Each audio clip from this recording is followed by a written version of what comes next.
Hello दोस्तों, स्वागत है आपका अपने YouTube channel digital modern academy पे। दोस्तों, आज फिर एक नए जीएस के टेस्ट के साथ मैं हाजिर हूँ, जो कि आपके यूपी पुलिस, यूपी एसआई, आपका यूपी त्रिपल पैट और अदर स्टेट एग्जाम में उनमें आपके लिए हेल्पफुल रहेगा। तो शुरू करते हैं। पहला क्वेश्चन है, 1857 के अलीगढ़ आंदोलन से किसका नाम जुड़ा है? 1857 के अलीगढ़ आंदोलन से किसका नाम जुड़ा है, बताइए। मोहम्मद अली जिन्ना का, दादा भाई नौरोजी, हकीम अजमल खान और सर सैयद अहमद खान, बताइए। इसका उत्तर होगा सर सैयद अहमद खान। देखो, जो अलीगढ़ आंदोलन था ये अंग्रेजी शिक्षा से संबंधित था। किससे? अंग्रेजी शिक्षा से संबंधित था। ठीक है, किससे?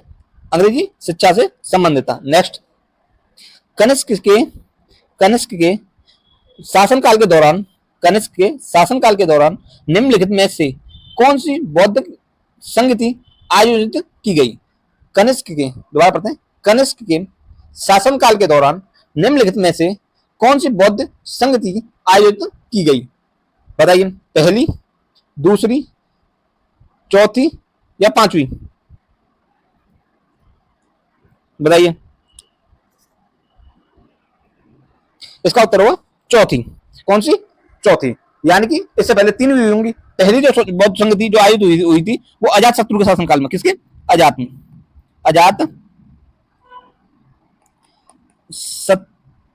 दोबारा किसके? अजात शत्रु के शासनकाल में हुई थी पहली। दूसरी हुई थी आपकी कालाशोक्य में, और तीसरी हुई थी आपकी अशोक्य में।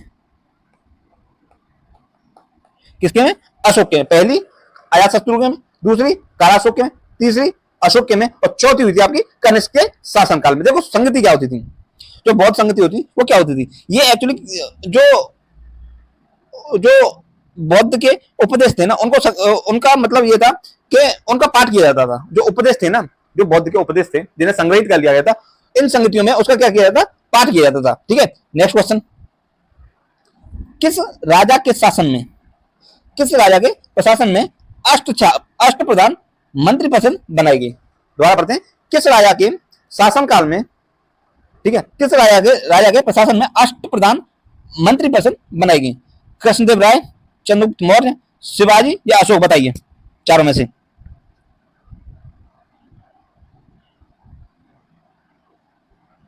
इसका उत्तर होगा शिवाजी के शासनकाल में अष्टप्रधान मंत्री परिषद बनाई गई थी। ये अष्टप्रधान क्या होते थे? ये मंत्री होते थे जिन पे क्या होता था, इन पे एक प्रमुख विभाग होता था। प्रत्येक जो प्रधान होता था, प्रत्येक मंत्री होता था, उन पे एक विभाग होता था और पूरी जिम्मेदारी उन्हीं पे होती थी। ठीक है, नेक्स्ट क्वेश्चन है, भारतीय राष्ट्रीय कांग्रेस के उस अधिवेशन के स्थान का नाम बताइए जहां पूर्ण स्वराज को अपना अंतिम लक्ष्य घोषित किया गया था।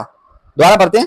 भारतीय राष्ट्रीय कांग्रेस के उस अधिवेशन के स्थान का नाम बताइए जहां पूर्ण स्वराज को अपना अंतिम लक्ष्य घोषित किया गया था। लाहौर अधिवेशन, कलकत्ता अधिवेशन, बंबई अधिवेशन या सूरत अधिवेशन? बताइए।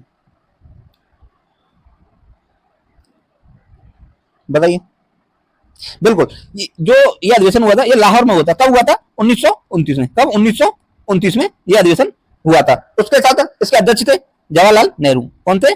जवाहरलाल नेहरू थे। और इसी अधिवेशन में पूर्ण स्वराज की मांग उठाई थी। ठीक है, नेक्स्ट क्वेश्चन है, निम्नलिखित में से किस लड़ाई में मुख्य विरोधियों को सही ढंग से नहीं बताया गया है? निम्नलिखित में से किस लड़ाई में मुख्य विरोधियों को सही ढंग से नहीं बताया गया है? बताइए। पानीपत की पहली लड़ाई बाबर और इब्राहिम लोदी के बीच हुई। पानीपत की द्वितीय लड़ाई टीपू सुल्तान और मराठाओं के बीच हुई। और हल्दी घाटी का युद्ध महाराणा प्रताप और अकबर के बीच लड़ा गया। बताइए, इनमें से कौन सा गलत है?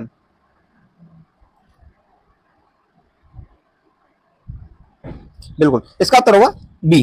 पानीपत की जो दूसरी लड़ाई हुई थी वो आपके अकबर, अकबर और आपके हेमू के बीच हुई थी। किसके? हेमू के। किसके? हेमू के बीच हुई थी। तो ऐसे में पानीपत की जो दूसरी लड़ाई हुई थी वो अकबर और हेमू के बीच हुई थी। इससे पहले जो पानीपत का प्रथम युद्ध हुआ था बाबर और इब्राहिम लोधी के बीच हुआ था। हल्दी घाटी का जो युद्ध हुआ था महाराणा प्रताप और अकबर के मध्य हुआ था। ठीक है, नेक्स्ट क्वेश्चन, असहयोग आंदोलन क्यों बंद कर दिया गया? असहयोग आंदोलन क्यों बंद कर दिया गया था, बताइए।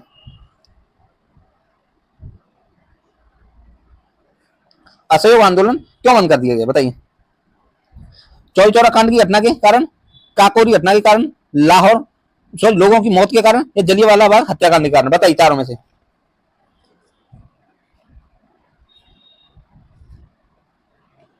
बताइए।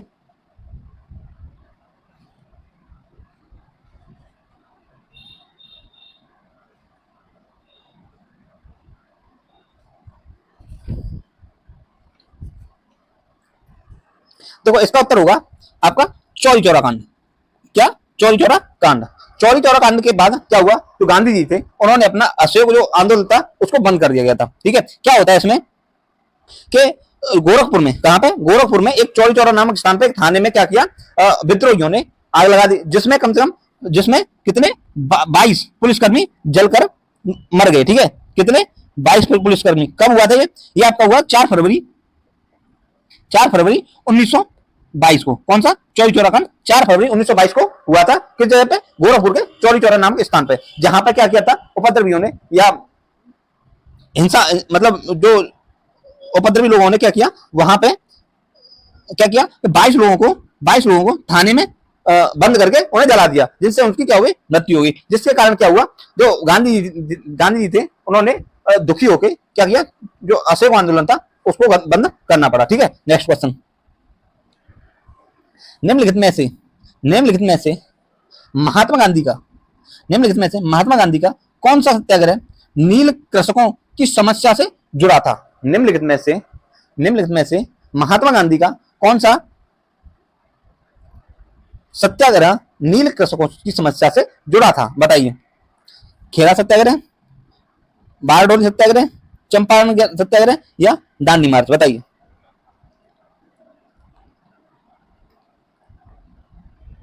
बताइए।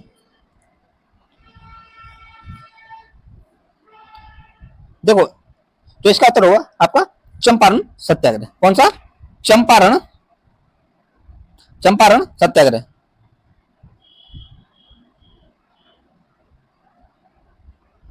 अच्छा, ये सत्याग्रह क्या था? ये जो कृषक थे उन, क्या था, उनकी समस्याओं के लिए ये था, ये जो सत्याग्रह किया गया था वो गांधी द्वारा किया गया। अच्छा, भारत में गांधी जी का यह प्रथम सत्याग्रह था। भारत में गांधी जी का यह प्रथम कौन सा सत्याग्रह था? गांधी जी का भारत में यह प्रथम सत्याग्रह था। नेक्स्ट, निम्नलिखित में से कौन राष्ट्रपति को पद की शपथ दिलाता है? निम्नलिखित में से कौन राष्ट्रपति को पद की शपथ दिलाता है, बताइए। लोकसभा अध्यक्ष, भारत का मुख्य न्यायाधीश, भारत का प्रधानमंत्री, या भारत के उप राष्ट्रपति, बताइए। बिल्कुल, इसका उत्तर होगा आपका भारत का मुख्य न्यायाधीश। कौन सा अनुच्छेद के तहत? ये आपका अनुच्छेद 60 के तहत, अनुच्छेद 60 के तहत। ठीक है। अच्छा, जो राष्ट्रपति का कार्यकाल होता है कितना होता है? कार्यकाल राष्ट्रपति का कितना होता है? 5 वर्ष। कितना? 5 वर्ष। ठीक है। अब इसकी जो मतलब उम्र कितनी होनी चाहिए? उम्र 35 वर्ष। राष्ट्रपति के लिए कितनी उम्र बताइए? 35 वर्ष। ठीक है। नेक्स्ट क्वेश्चन, भारत के संविधान में अनुसूचियां कितनी अनुसूचियां, बताइए। 9 अनुसूचियां, 8 अनुसूचियां, 10 अनुसूचियां, 12 अनुसूचियां, बताइए। 9 अनुसूचियां, 9 अनुसूचियां, 8 अनुसूचियां, 10 अनुसूचियां, या 12 अनुसूचियां,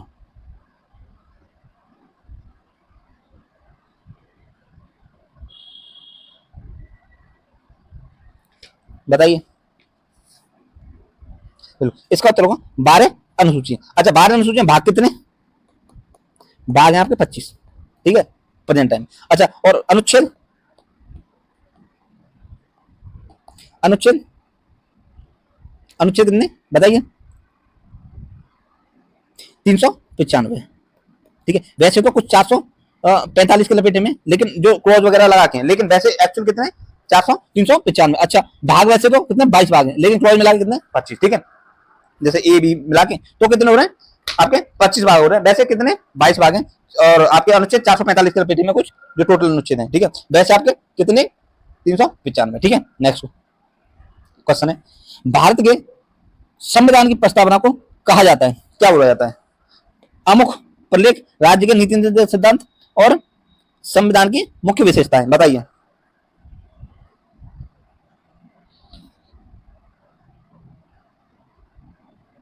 बताइए। बिल्कुल, इसका उत्तर हुआ अमुक। अमुक नाम से मतलब जो प्रस्तावना को अमुक कहा जाता है, क्या कहा जाता है? अमुक। ठीक है, अच्छा, जो प्रस्तावना थी, ठीक है, भारतीय जो संविधान की प्रस्तावना है उसे 13 दिसंबर 1940 को जवाहरलाल नेहरू द्वारा क्या किया गया था? प्रस्तुत किया गया था संविधान में। किसके द्वारा? जवाहरलाल नेहरू द्वारा। कब? 13 दिसंबर 1940 को। ठीक है, नेक्स्ट क्वेश्चन,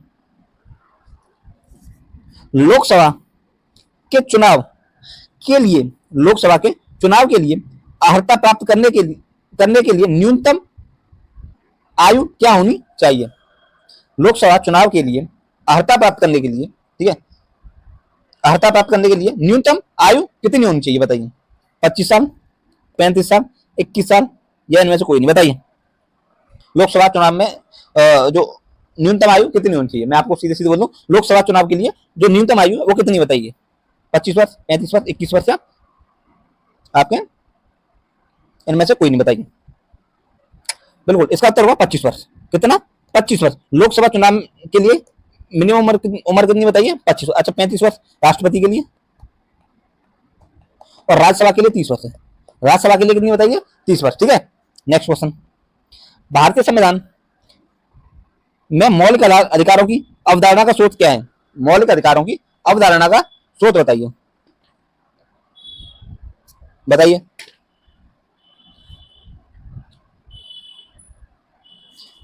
मतलब स्रोत कहां से, मतलब कहां से लिया मौलिक अधिकार? यूएसए से, तत्काल यूएसएसआर से, यूके से, या जापान से? बताइए।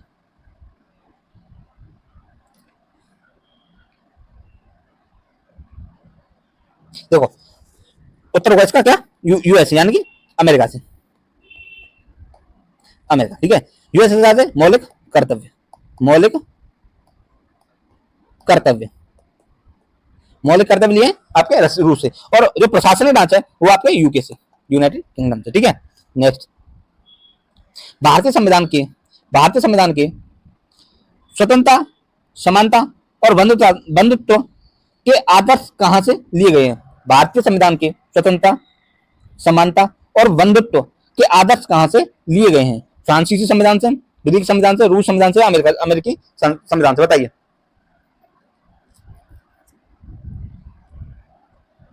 बिल्कुल, इसका उत्तर होगा फ्रांसीसी संविधान से। ठीक है, फ्रांसीसी संविधान से। रशिया से क्या लिए? मौलिक कर्तव्य, मौलिक आप कर्तव्य। ठीक है, मौलिक अधिकार अमेरिका से। ठीक है, मौलिक अधिकार अमेरिका से। ठीक है, और राज्य के नीति निर्देशक तत्व जो पूछ लेता है वो कहां से? आयरलैंड से। नीति निर्देशक तत्व कहां से लिए हैं? आपके आपके आयरलैंड से। कहां से? आयरलैंड से। ठीक है, आयरलैंड से। ठीक है, नेक्स्ट क्वेश्चन, निम्न में से कौन भारत के संविधान की मुख्य विशेषता नहीं है? निम्नलिखित में से कौन भारतीय संविधान की मुख्य विशेषता नहीं है? पहला, त्रिस्तरीय सरकार। दूसरा, सार्वभौमिक वयस्क मताधिकार। तीसरा, राज्य नीति निर्देशक सिद्धांत। और सबसे छोटा लिखित संविधान। बताइए चारों में से।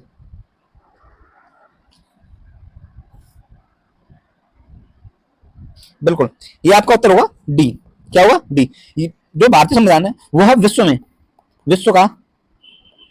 विश्व का सबसे बड़ा लिखित संविधान है। ध्यान रखना, सबसे बड़ा लिखित संविधान है विश्व का। ठीक है, नेक्स्ट, कैबिनेट मिशन योजना के तहत गठित अंतरिम सरकार का नेतृत्व किसने किया?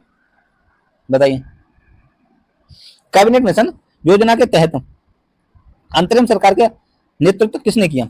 डॉक्टर राजेंद्र प्रसाद, जवाहरलाल नेहरू, वल्लभ भाई पटेल या राजगोपालाचारी? अच्छा, सबसे बड़ी बात है पहली कि जो कैबिनेट मिशन है वो कब योजना कब आई थी? 1946 में, ध्यान रखना 1946 में, ठीक है। तो इसका उत्तर होगा, आप पता है इसका हुआ जवाहरलाल नेहरू, ठीक है। अंतरिम सरकार का नेतृत्व किसने किया था? जवाहरलाल नेहरू ने। कब आई थी? 1946 में। नेक्स्ट, पंचायतों की संवैधानिक दर्जा किस अनुच्छेद के तहत दिया गया है? पंचायतों को संवैधानिक दर्जा किस अनुच्छेद के तहत दिया गया है, बताइए। अनुच्छेद 223, अनुच्छेद 236, अनुच्छेद 243? बिल्कुल, इसका उत्तर होगा सी, अनुच्छेद 243 के तहत जो पंचायत है, पंचायतों को संवैधानिक दर्जा दिया है। अच्छा, जो पंचायतों का गठन है, पंचायतों का गठन कौन सा अनुच्छेद के तहत? अनुच्छेद पंचायतों का गठन कौन सा अनुच्छेद है? अनुच्छेद 40 के तहत, ठीक है। किसके तहत? 40 के। और पंचायत जो हमारे पंचायत है वो 3 स्तरीय, ठीक है। कितने? 3 स्तरीय, त्रिस्तरीय पंचायती राज है, ठीक है। हमारे यहाँ पे कौन सा है? त्रिस्तरीय पंचायती राज। नेक्स्ट क्वेश्चन, वन अनुसंधान संस्थान कहाँ स्थित है? वन अनुसंधान संस्थान कहाँ स्थित है, बताइए। बिल्कुल, इसका उत्तर होगा आपका देहरादून। कहाँ? देहरादून में, ठीक है। कहाँ? ठीक है। तो वन अनुसंधान संस्थान कहाँ पे? आपके देहरादून में। कहाँ पे? देहरादून में। नेक्स्ट क्वेश्चन, भारत में एक वित्तीय वर्ष की अवधि है, भारत में एक वित्तीय वर्ष की अवधि है 1 जनवरी से 31 दिसंबर, 1 मार्च से 30 अप्रैल और 1 अप्रैल से 31 मार्च, बताइए। या इनमें से कोई नहीं, बताइए।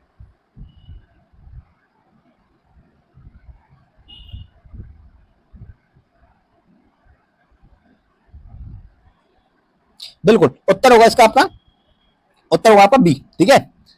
आपका सॉरी, उत्तर होगा आपका सी, 1 अप्रैल से 31 मार्च, 1 अप्रैल से 31 मार्च, ठीक है। नेक्स्ट क्वेश्चन, बंदी प्रत्यक्षीकरण भारतीय संविधान के किस भाग से संबंधित है? बंदी प्रत्यक्षीकरण भारतीय संविधान के किस भाग से संबंधित है? प्रस्तावना से, मौलिक कर्तव्य से, राज्य के नीति निर्देशक सिद्धांत से या मौलिक अधिकार से? बताइए चारों में से।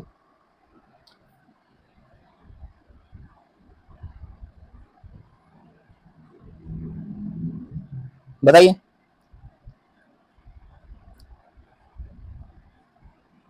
बिल्कुल, आपका उत्तर होगा मौलिक अधिकारों से, क्योंकि जो बंदी प्रत्यक्षीकरण है अनुच्छेद 32 के तहत आता है। किसके तहत? 32 के तहत आता है। अनुच्छेद 32 के तहत आता है बंदी प्रत्यक्षीकरण, ठीक है।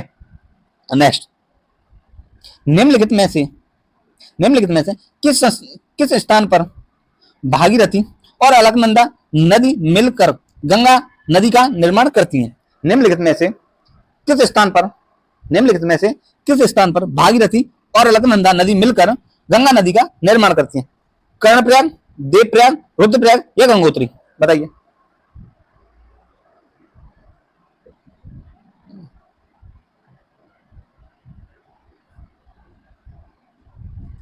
बताइए। तो इसका उत्तर होगा दोस्तों,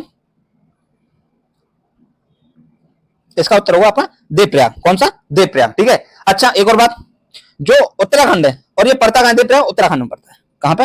उत्तराखंड में, ठीक है। देवप्रयाग पड़ता है उत्तराखंड। अच्छा, देवप्रयाग में उत्तराखंड में आपके पंचप्रयाग मिलते हैं, ठीक है। अच्छा, प्रयाग क्या होते हैं? इंपोर्टेंट बात है, प्रयाग करते हैं। प्रयाग वो होते हैं जहां नदियों का संगम होता है, उस जगह को क्या बोलते हैं? प्रयाग बोलते हैं। जहां नदियों का संगम होता है उसे क्या बोलते हैं? प्रयाग बोलते हैं।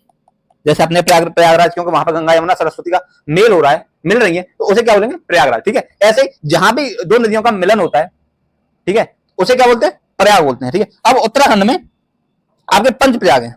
कौन कौन सा? एक होता है देवप्रयाग जहां पे आपके अलकनंदा और आपके गंगा नदी अलकनंदा और भागीरथी मिलती है।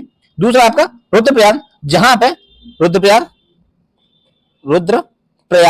जहां पर आपकी अलकनंदा और पिंडा नदी, कौन सी? अलकनंदा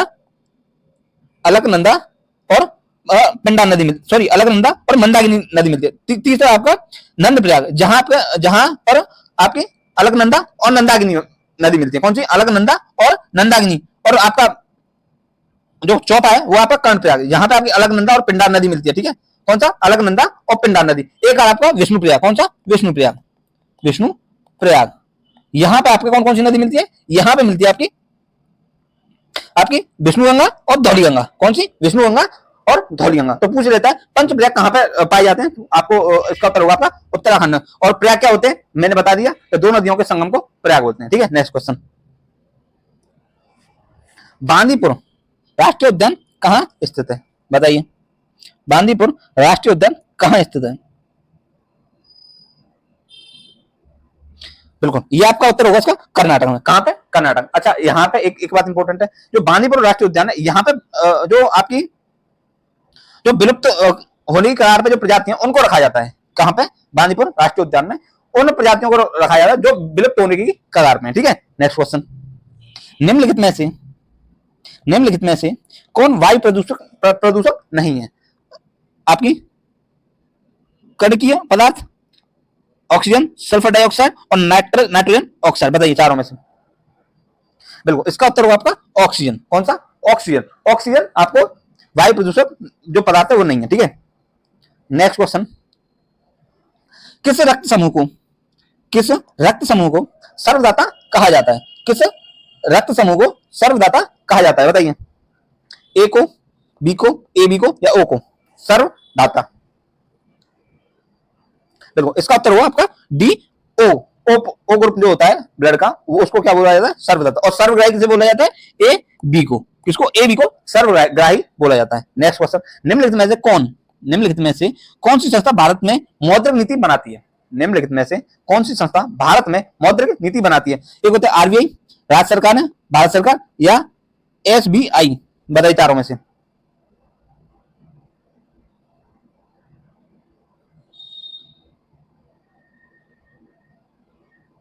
बिल्कुल, उत्तर होगा इसका आपका आरबीआई। आरबीआई भारत में मौद्रिक नीतियां बनाती है। ठीक है, नेक्स्ट क्वेश्चन। पौधे का नर प्रजनन अंग कौन सा है? पौधे का नर प्रजनन अंग कौन सा है? बताइए, पुंकेसर, अंडाशय, स्त्री केसर, इनमें से कोई नहीं। बताइए, पुंकेसर, अंडाशय, स्त्री केसर या इनमें से कोई नहीं। बताइए। बिल्कुल, इसका उत्तर होगा आपका पुंकेसर। अच्छा, पुंकेसर के दो भाग होते हैं, कौन कौन से होते हैं? एक तो होता है परागकोश। कौन सा? परागकोश। और दूसरा होता है आपका परागकोश के साथ साथ दूसरा होता है तंतु। कौन सा? तंतु। ठीक है, कौन कौन सा होता है? परागकोश और आपका कौन सा होता है? तंतु। नेक्स्ट।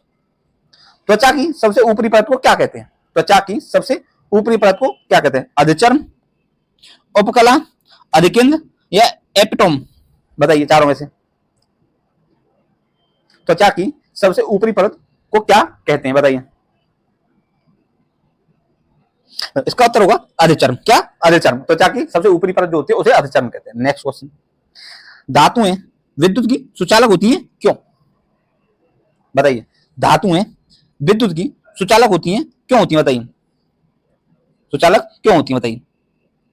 अच्छा, इसमें इसमें मुक्त इलेक्ट्रॉन होते हैं। दूसरा, परमाणु हल्के ढंग के पैक होते हैं। तीसरा, इनका गलनांक उच्च होता है, या उपरोक्त में से सभी। बताइए। क्वेश्चन दोबारा पढ़ देते हैं। धातुएं विद्युत की सुचालक क्यों होती हैं? इनमें मुक्त इलेक्ट्रॉन होते हैं, परमाणु हल्के ढंग से फेक होते हैं, इनमें गलनांक उच्च होता है, उपरोक्त में सभी। बताइए। बिल्कुल, इसका उत्तर होगा ए। इसमें मुक्त इलेक्ट्रॉन होते हैं। क्या होते हैं? इसमें मुक्त इलेक्ट्रॉन होते हैं। ठीक है, अब क्या होता है? इसमें मुक्त इलेक्ट्रॉन, ये क्या होता है? मुक्त इलेक्ट्रॉन क्या होता है? एक दूसरे टकराते हैं। ये मुक्त इलेक्ट्रॉन जो होते हैं ये एक दूसरे से टकराते हैं, और इस टकराने के कारण क्या होता है? एनर्जी एक दूसरे को ट्रांसफर करते हैं। ठीक है, इस वजह से ये जो धातुएं होती हैं जो विद्युत की सुचालक इस होती है, क्योंकि जब इलेक्ट्रॉन होते हैं मुक्त होते हैं, जब वो एक दूसरे टकराते हैं तो वो क्या होते हैं? एनर्जी को ट्रांसफर करते हैं। ठीक है, नेक्स्ट क्वेश्चन। उस योजना का नाम क्या है? उस योजना का नाम क्या है जिसके तहत भारत की पहली गैर सरकारी ट्रेन सेवा को हरी झंडी दिखाकर रवाना किया गया? उस योजना का क्या नाम है जिसके तहत भारत की पहली गैर सरकारी ट्रेन सेवा को हरी झंडी दिखाकर रवाना किया गया? आपको भारत उज्ज्वला योजना, भारत गौरव योजना, भारत निर्मल योजना और भारत उत्सव योजना। बताइए चारों में से। बिल्कुल, इसका उत्तर होगा भारत गौरव योजना। कौन सी? भारत गौरव योजना। ठीक है, नेक्स्ट क्वेश्चन। निम्नलिखित में से किस राज्य में सबसे पहले निम्नलिखित में से किस राज्य में सबसे पहले संपूर्ण साक्षरता अभियान, कौन सा संपूर्ण साक्षरता अभियान, टीएलसी शुरू किया गया था? टीएलसी शुरू किया गया था, सबसे पहले संपूर्ण साक्षरता अभियान टीएलसी शुरू किया गया था। केरल, पश्चिम बंगाल, महाराष्ट्र और कर्नाटक, बताइए।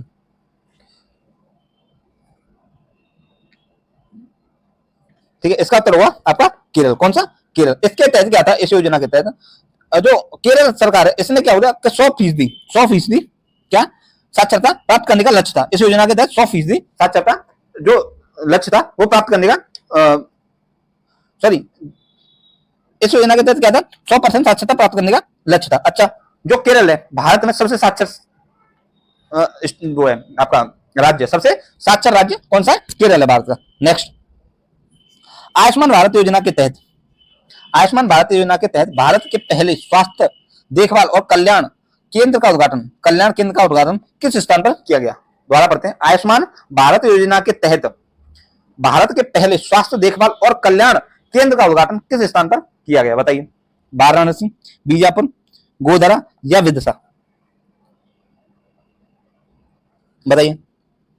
इसका उत्तर होगा बीजापुर। कहां पे? बीजापुर में। अच्छा, क्या था जो इसकी शुरुआत हुई थी 2018 में हुई थी। कब? 2018। आयुष्मान भारत योजना की शुरुआत हुई 2018। अच्छा, इसके तहत क्या था कि जो पीड़ित व्यक्ति है, ठीक है, कौन पीड़ित, जो आपका पीड़ित व्यक्ति है उसको 5 लाख रुपए का 5 लाख का क्या स्वास्थ्य बीमा हुआ? क्या स्वास्थ्य बीमा हुआ? 5 लाख रुपए का।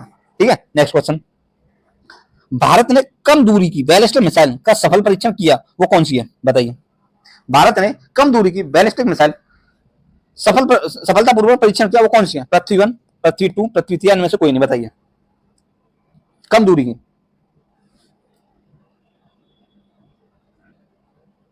देखो इसका उत्तर होगा आपका ए, कौन सी? पृथ्वी 1। अच्छा, इसकी जो मारक क्षमता है वो है 150 किलोमीटर। ठीक है, कितनी? 150 किलोमीटर। Next question.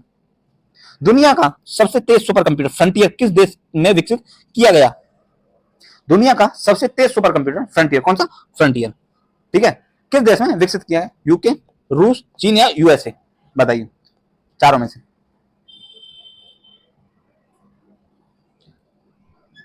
बताइए।